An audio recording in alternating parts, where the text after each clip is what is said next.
할렐루야. 아멘. 할렐루야. 아멘. 초등학교 시절 운동회 때 있었던 일이에요. 재미있는 종목들이 여러 가지가 있었는데 그 중에 이런 게 있었습니다. 아빠가 아이와 함께 함께 달리는 장애물 경기, 장애물 달리기가 있었어요. 함께 달리면서 뭔가 미션을 수행해야 되는 그런 경기들이 있잖아요. 한 아이와 이제 아빠가 이제 커플이 되어져 가지고 1등으로 처음에 달리기 시작했습니다. 근데 나중에 완전히 이게 뒤집어져 가지고 꼴찌가 된 거예요. 왜 그랬는가? 중간에 넘어졌나? 아니에요. 뭐 중간에 그러면 힘이 빠졌나? 갑자기. 그것도 아니에요. 코스 중간에 장애물 달리기니까 아빠가 거기에 있는 옷과 신발을 신고 결승점까지 가야 되는 그런 미션이 있었습니다. 그런데 아빠가 급한 마음에 신발을 먼저 신고 그 위에 바지를 끼워 집어넣은 거예요. 이 들어갑니까? 신발을 신고 뭔가 거기에 있는 거 바지를 집어넣으면 잘 들어가요? 옆에 있는 아이는 계속 발을 동동 굴려요. 신발을 먼저 신고 바지를 이제 들어가니까 안 들어가지. 그때라도 얼른 신발을 벗고 바지를 먼저 신고 신발을 신으면 될 텐데 이 아빠가 당황하니까 더 안 되는 거예요. 더 낑기가지고 안 되는 거예요. 결국에 1등으로 시작했다가 꼴찌로 끝나는. 여러분, 우리 주변에도 이런 인생을 사는 분들이 꽤나 많이 있습니다. 화려하게 출발했습니다. 주변에 부러움을 샀습니다. 근데 세월이 가면 갈수록 뒤처지는, 가면 갈수록 격차가 벌어지는 그런 인생을 사는 사람들이 꽤나 있죠. 왜 그런가? 우선순위의 문제인 거예요. 먼저 해야 될 일과 나중 해야 될 인물, 하다못해 장애물 달리기를 해도 우선순위가 중요한데 인생의 경주의 우선순위는 너무 중요해요. 기회가 한 번뿐인 인생을 살면서 먼저 해야 할 일과 나중 해야 될 일이 있어요. 예를 들면 제가 여기 이제 넥타이를 메고 있는데 와이셔츠를 먼저 메고 넥타이를 먼저 메고 그 다음에 끼워가지고 와이셔츠 입고 뭐 양복 입었다 칩시다. 이 넥타이 디자인이 어떤 것인지 얼마짜리 명품인지 그건 하나도 안 중요해요. 꼴불견이죠. 웃기게 되어지는 거죠. 우리 인생에도 먼저 우선순위를 가지고 먼저 해야 될 일과 나중 해야 될 일이 있어요. 여러분, 여기에 대해서 웬만한 사람들은 제가 이런 주장을 하고 얘기를 하면 다 고개를 끄덕이고 동의합니다. 여러분도 고개 끄덕이죠? 안 끄덕이구나. 동의가 되십니까? 끄덕 좀 하이소. 야, 목에 기부스를 했나? 근데 실제로는요, 뭐가 먼저를 해야 될 일이고 뭐가 나중 해야 될 일인지를 모른다라는 게 먼저 이게. 그저 열심히만 살아요.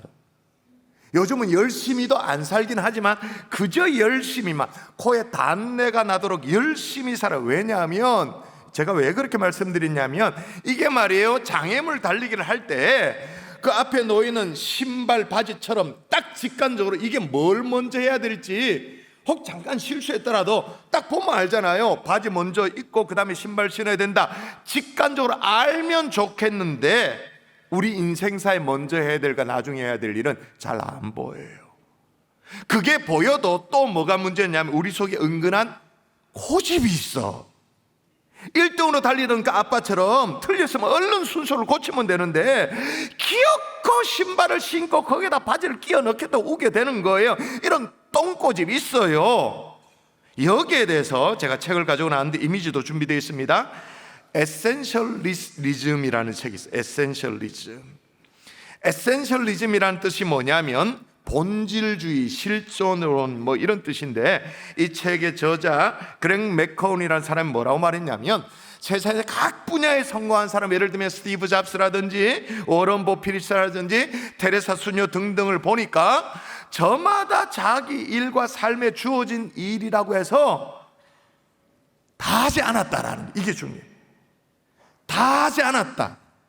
에센셜리즘, 본질에 충실하였더라라는 게 이게 핵심을. 그래서 이 책의 슬로건이 뭐냐면 여기 뒤에 나오네. 더 적게 하지만 더 좋게. 다시요. 더 적게, 더 많이가 아니에요. 더 적게, 하지만 더 좋게.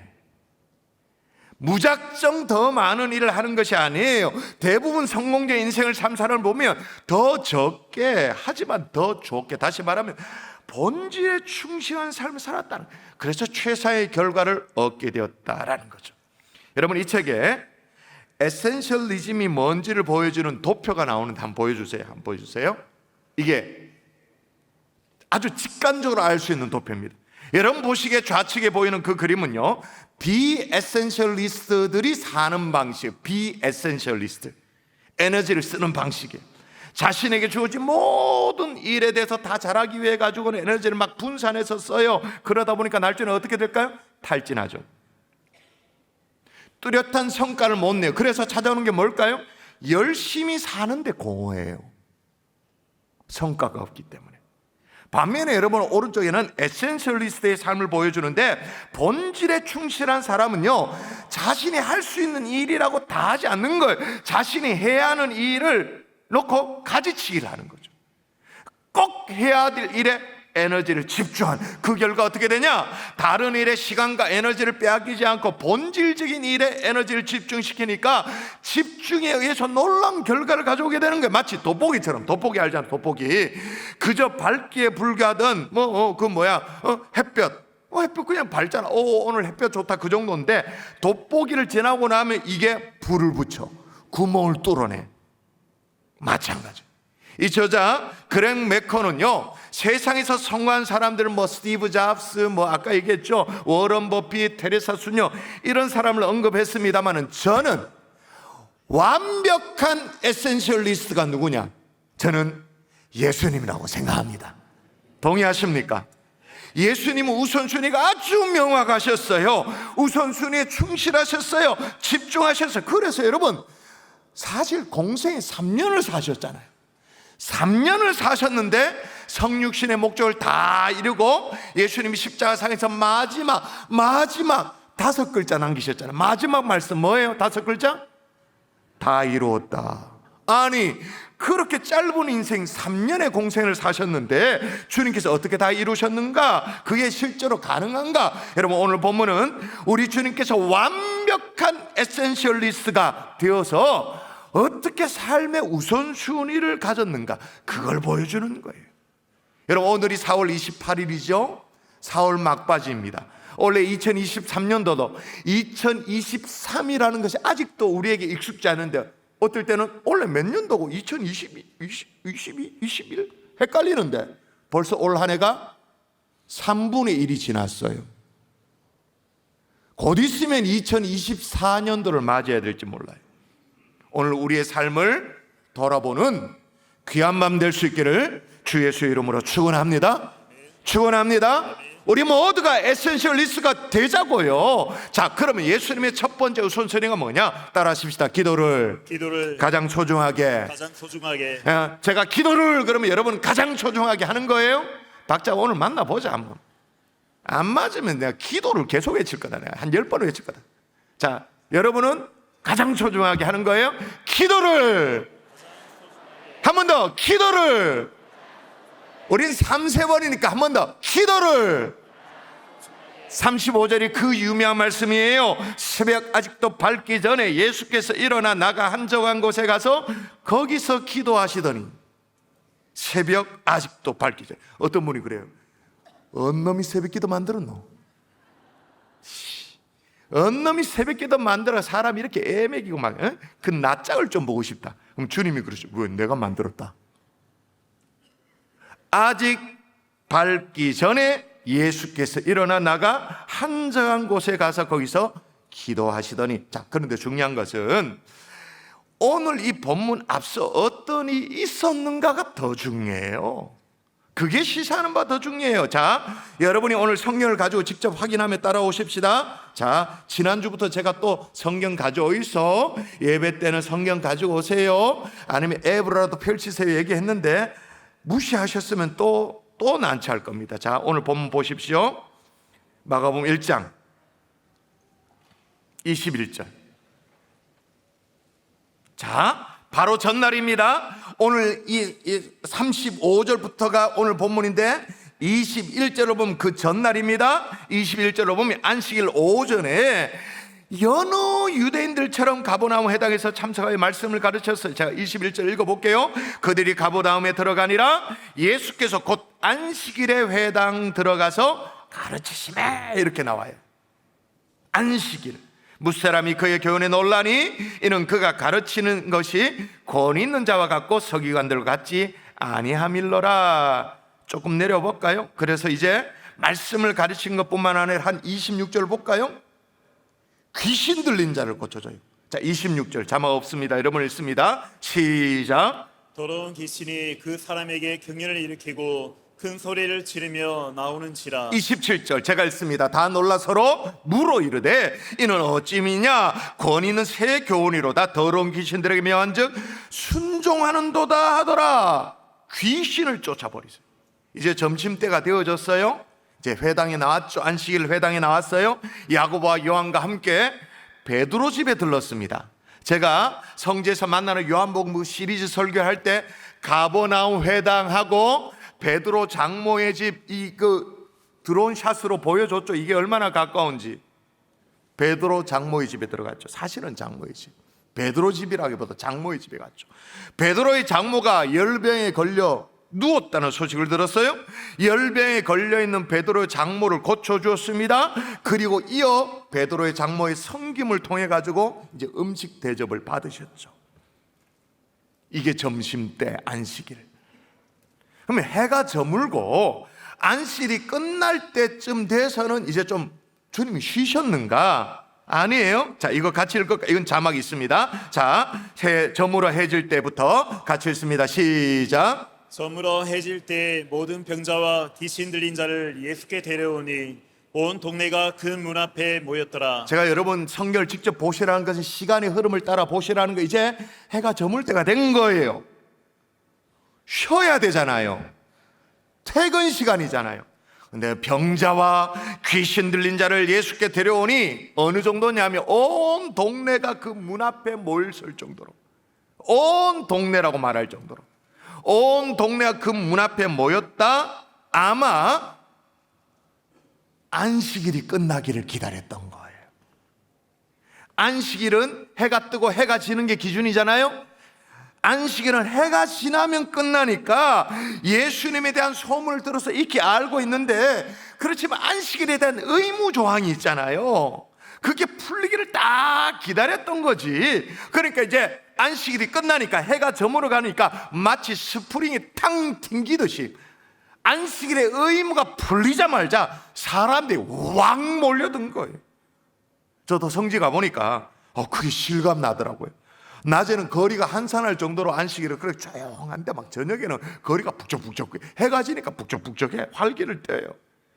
그렇게 모인 이들에게 예수님이 일일이 손을 얹어서 고쳐주고 한 사람 한 사람 상대하면서 굉장히 많은 시간을 할애했을 거예요. 저도 이제 다다음 주가 되어지면 다음 주, 그 다음 주가 되어지면 특세가 시작되잖아요. 특세 첫날은 우리가 막 전통적인 그런 시간을 갖지 않습니까? 아이들을 강단에 초청하고 아이들을 위해서 안수기도 하는 그런 시간을 갖는데 벌써도 겁이 나. 그 수많은 아이들을 어떻게 다 기도할 수 있는가? 왜냐하면 기도라는 거, 여러분 다른 사람을 위해서 기도해 보셨나요? 기도라는 것은 진액을 쏟는 일이거든요. 정말로 타인을 위해서 기도한다는 건 그냥 되는 게 아니잖아요. 그게 영적인 것이든 육적인 것이든 막 진액을 쏟잖아요. 몰라요. 다른 목사님 그 쉽게 기도하는지 몰라도 저는 그게 체질적으로 잘 안 되는 것 같아. 저는 안 돼. 그냥 서너 분 정도 기도하고 나면 일단 고리띵해. 고리띵 해가지고 어지럼증이 왱왱왱왱 돌아요. 그 다음 옆에 있는 분 이제 우리 아이 이제 손 온다고 손 얹고 순번 옮겨 할 때 숨 몰아쉬고 또 다시 이제 기도하고. 물론 부교육자들 도움을 받죠. 근데 예수님은 부교육자들도 없어. 이걸 어쩌면 좋아. 제자들이 있긴 했습니다만 아직 철도 안 들었어. 그러니까 늦은 밤에 모든 사역이 끝났을 거예요. 이때 예수님이 뭐 천근만근이었겠죠. 모든 진액을 다 다 쏟았을 거예요. 이걸로 여러분 너무 쉽게 말이에요. 예수님이니까 아무렇지도 않다, 그렇게 말하지 마세요. 예수님도 우리가 똑같이 피곤을 느끼는 육체의 몸으로 오셨습니다. 그만큼 완벽한 성육신이에요. 피곤을 느끼셔야 완벽한 성육신이에요. 피곤을 안 느끼면 완벽한 성육신이 아니에요.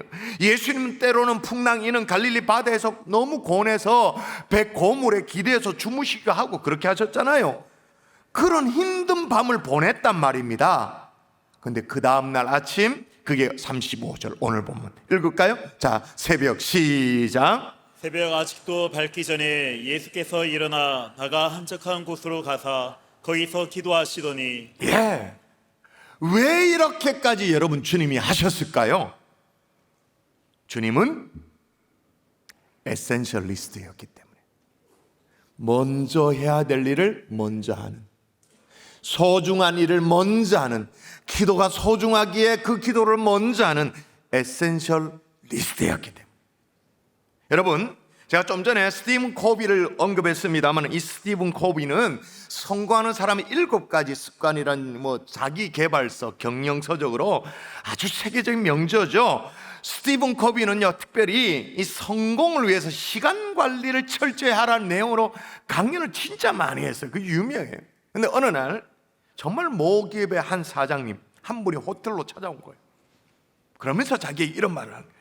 선생님 강연을 듣고 감명을 진짜 많이 받았습니다. 시간 관리를 철저히 했습니다.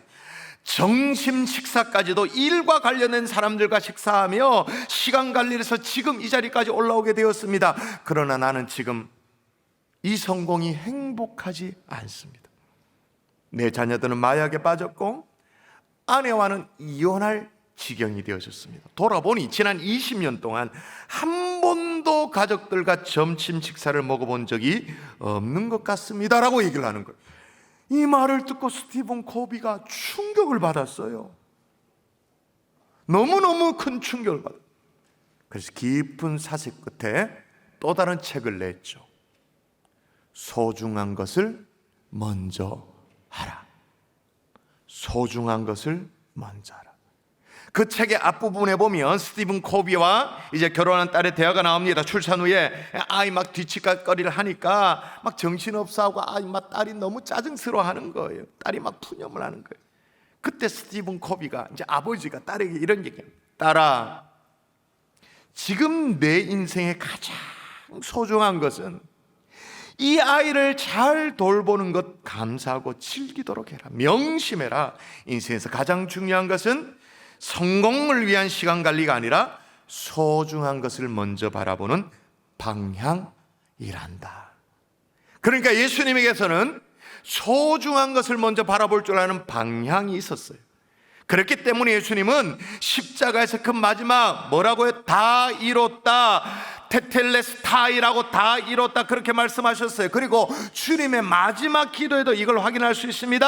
한번 더 읽어볼까요? 주님께서 마지막 기도 가운데 뭐라고 기도하셨는가? 시작. 아버지께서 내게 하라고 주신 일을 내가 이루어 아버지를 이 세상에서 영원하게 하였사오니. 아멘. 아니, 내게 하라고 주신 일을 내가 다 이뤘다니?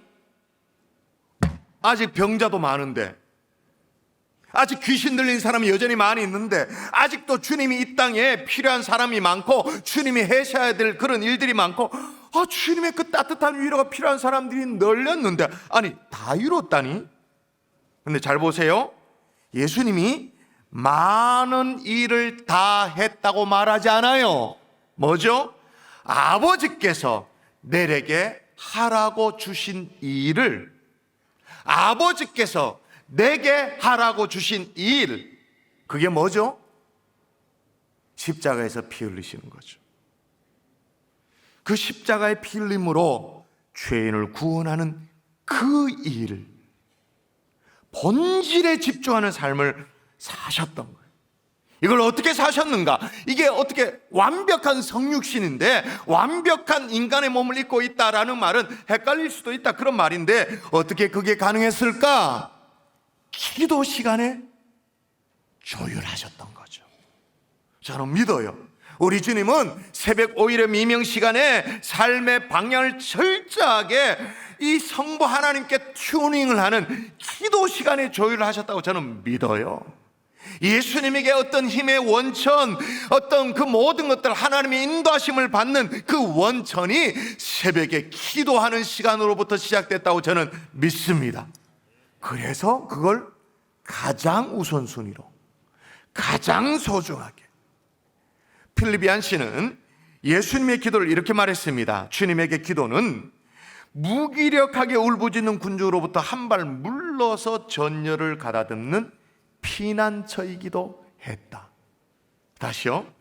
주님에게서 기도는 무기력하게 울부짖는 군주로부터 한 발 물러서서 전열을 가다듬는 피난처이기도 했고, 아까 고통이 없는 영원한 하나님 나라를 바라보는 통로이기도 했다.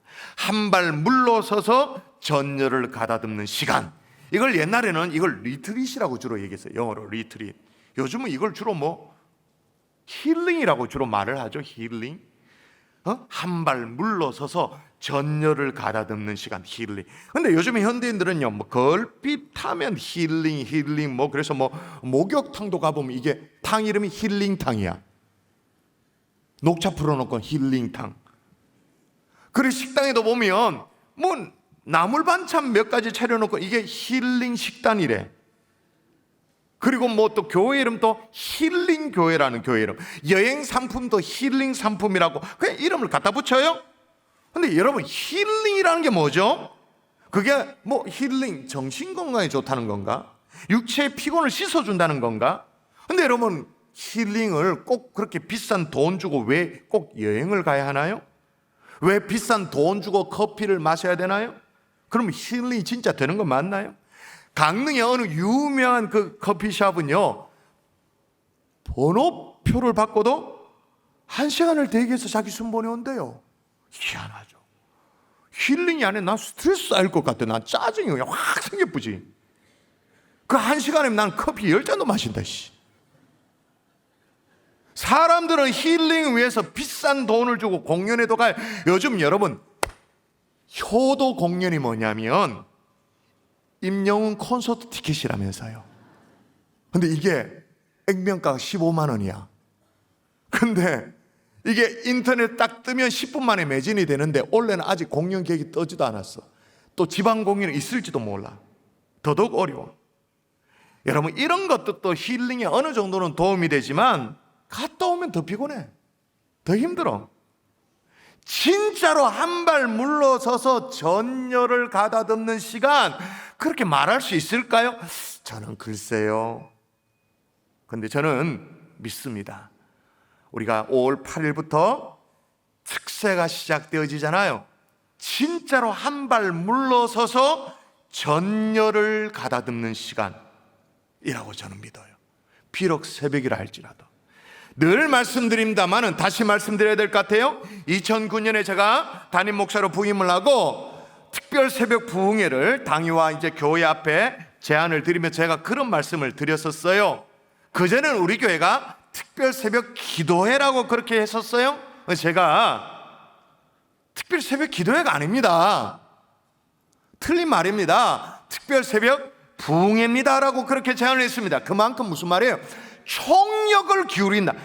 모든 힘을 다 기울인다. 특별 새벽 부흥회. 부흥회 가지고 있는 상징성이 있잖아요. 그러면서 강단에서 제가 그렇게 말씀드렸죠. 앞으로는 저녁에 모이는 부흥회를 하지 않을 거라고. 되게 좋아하시더라고요. 와. 대신에 새벽에 모이는 부흥회를 할 거라고. 왜? 저녁에 모이는 부흥회는 사실 우리가요, 경산중앙교회가 저녁에 모이는 부흥회는 매주 해. 금요 성령 집회. 또 모일 필요가 굳이 없어. 또 제가 그렇게 말했죠. 만일 저녁에 부흥회를 한다면 사실 저는 아이들 학원과 들어붙어 싸워 이길 자신이 없다고. 교회가 싸워서, 부흥회가 싸워서 아이들 학원, 영어 학원과, 예를 들면 우리 갈릴리 청년들 있는데 대학생들 알바와 싸워서 부흥회를 먼저 선택한다. 그래주면 고맙기는 하지만 그럴 일은 거의 없습니다. 그렇죠? 뭐 담임 목사가 자신 있게 뭐 장담한다고 되어지는 게 아니잖아요. 솔직히 직장인들 저녁 시간에 회식 남은 업무와 싸워서 은혜 자리에 나온다, 그건 기적과도 같은 일이죠. 그래서 뭐 이래서 안 되고 저래서 안 되는 사람 다 빼고 나머지 사람들만 모여서 하는 그런 부흥이, 그게 무슨 의미가 있냐는 거예요.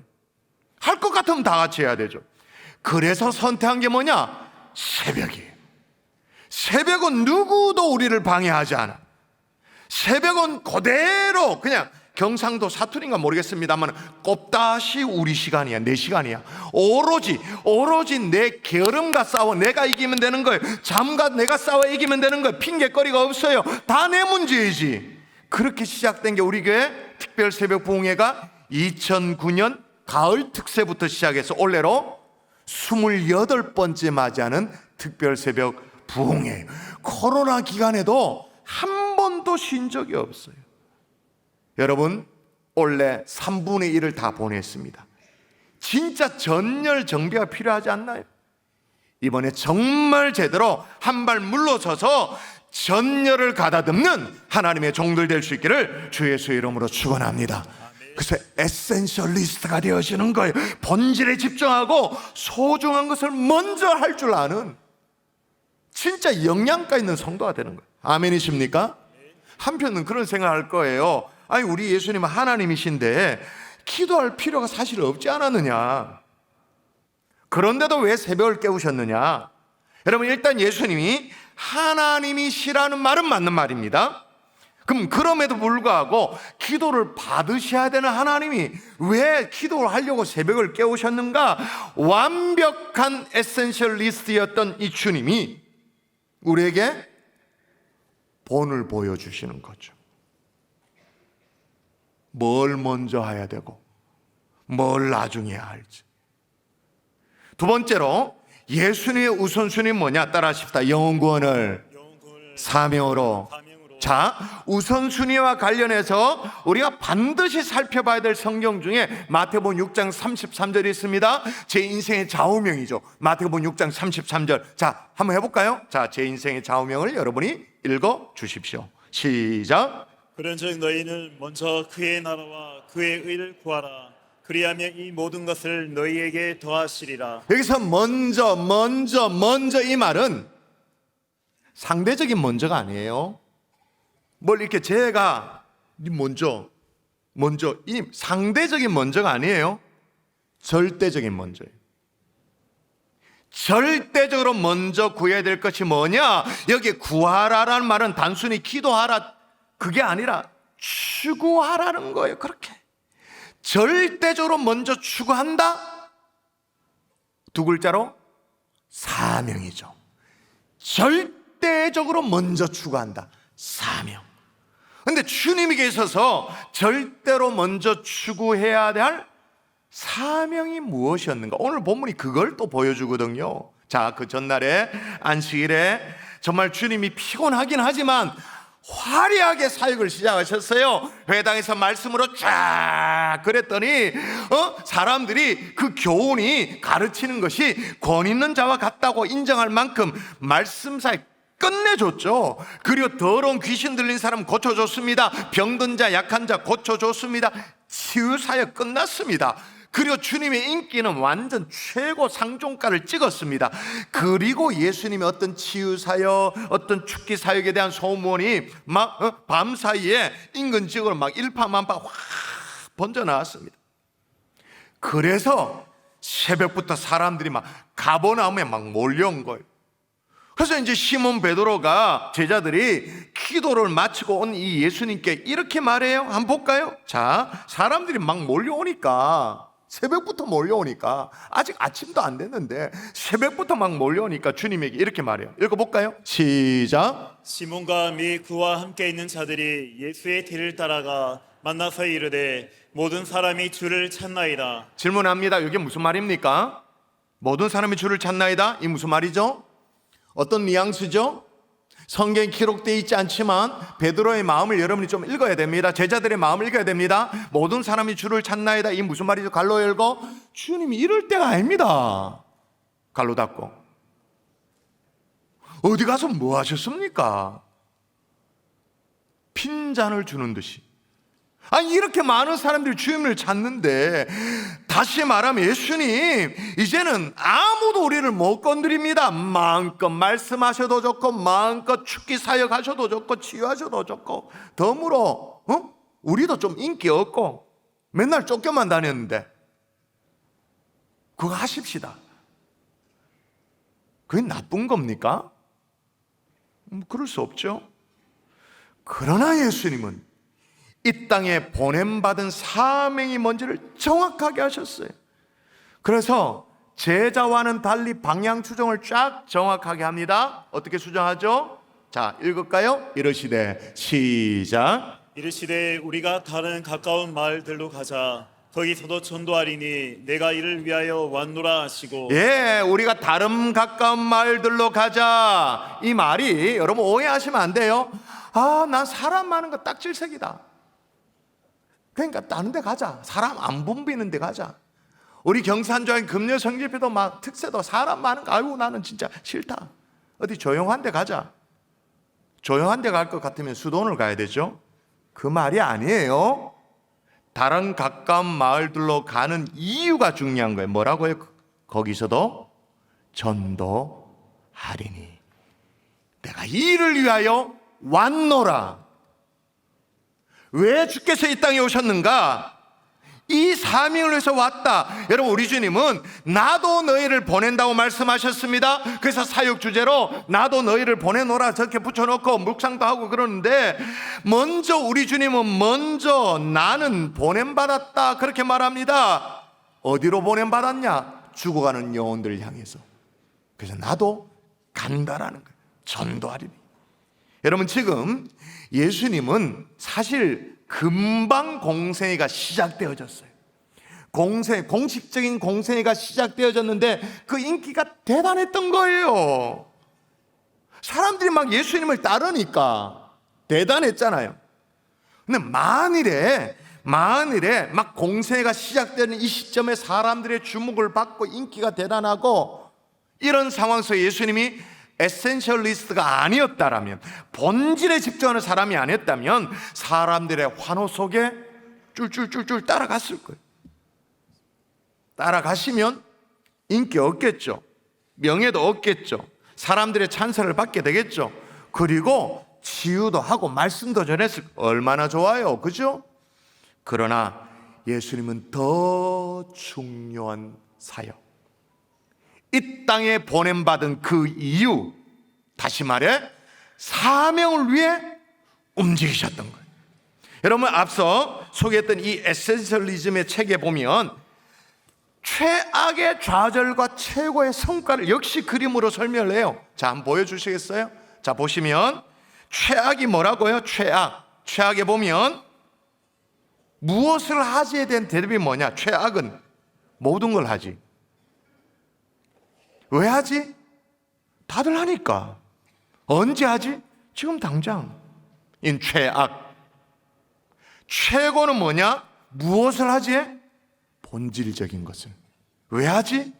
그럴 만한 가치가 있기에. 언제 하지? 가장 적절할 때. 차이를 아시겠어요?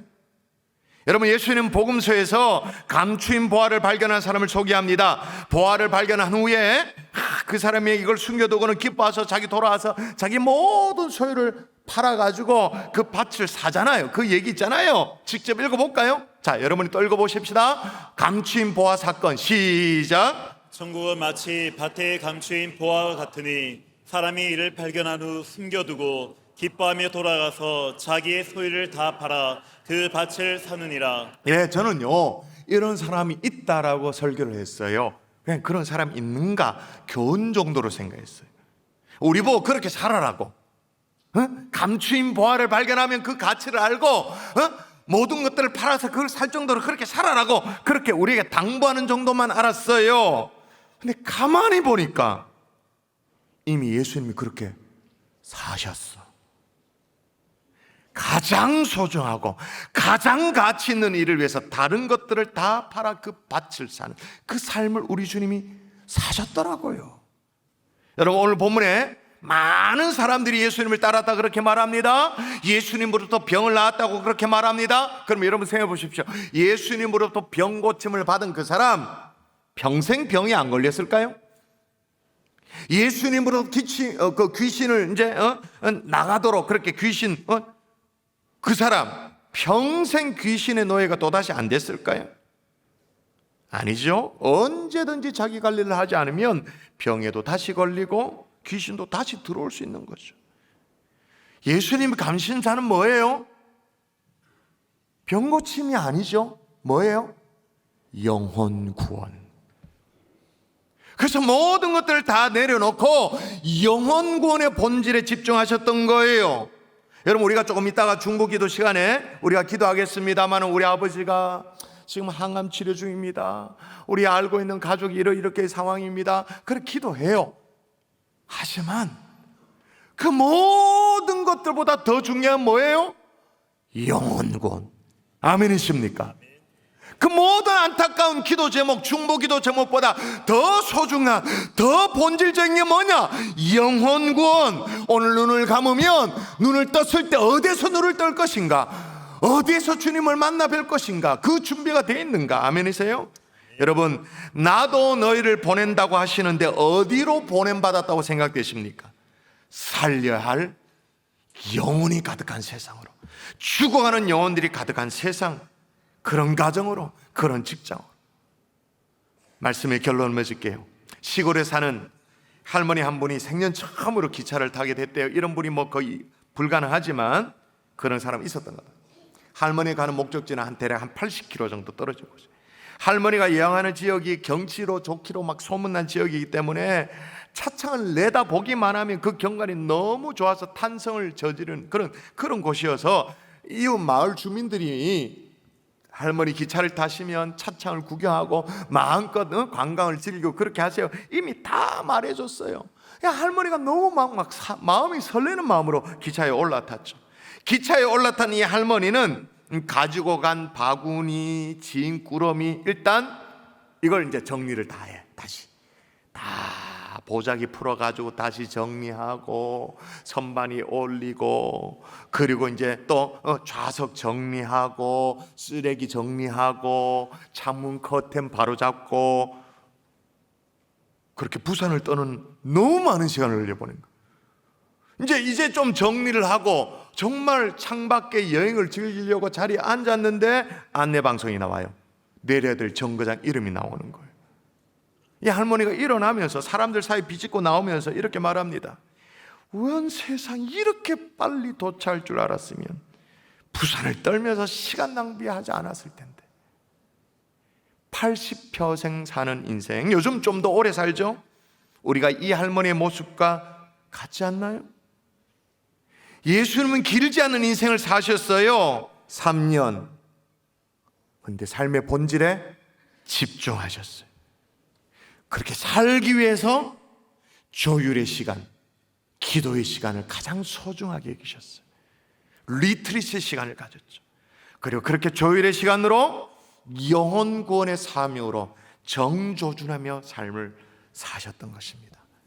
길지 않은 인생, 여러분도 에센셜리스트가 되어져서 의미 있는 인생을 살아내는 하나님의 종들이 될 수 있기를 주 예수의 이름으로 축원합니다. 축복합니다.